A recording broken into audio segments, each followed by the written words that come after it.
walking into your living room, and there was a 10-gallon fish tank there. You had just bought it. You were looking at the fish. That's when I walked over. And I saw a shark fish in the tank about 8 inches long, and he was sitting at the bottom, killing and eating a 4-inch fish. There were other 1-inch fish swimming around the top with neon tetras, small things. And I looked, and the shark was just eating on this 4-inch fish, and soon that 4-inch fish was just completely gone. And you were just staring at the tank. I mean, there was nothing that you could do to save the fish. And then I saw another 4-inch fish come out of hiding from behind a plant on the left side of the aquarium. He darted around. It looked like he was in a state of panic. Maybe he breathed the blood of the other 4-inch fish, his ally, his family.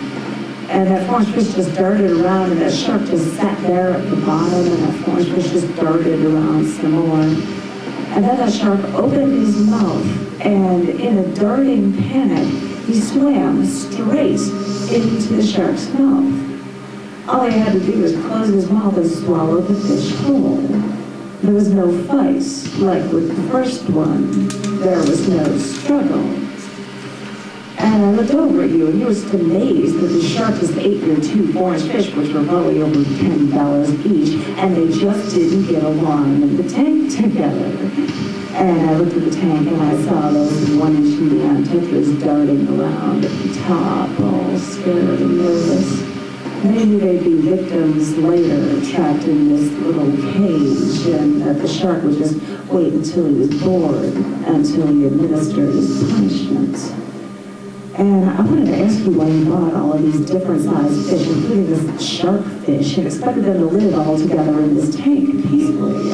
I mean, maybe the shark was going to be eating more food than you were prepared to buy him. But besides, a shark that size shouldn't even be alone in a tank as small as 10 gallons. He needs room to grow.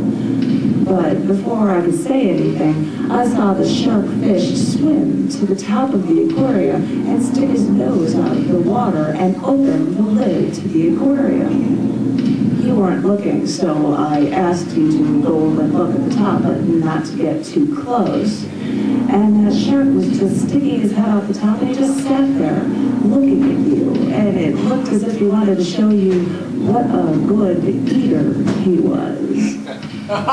It was almost as if he was looking to you for approval.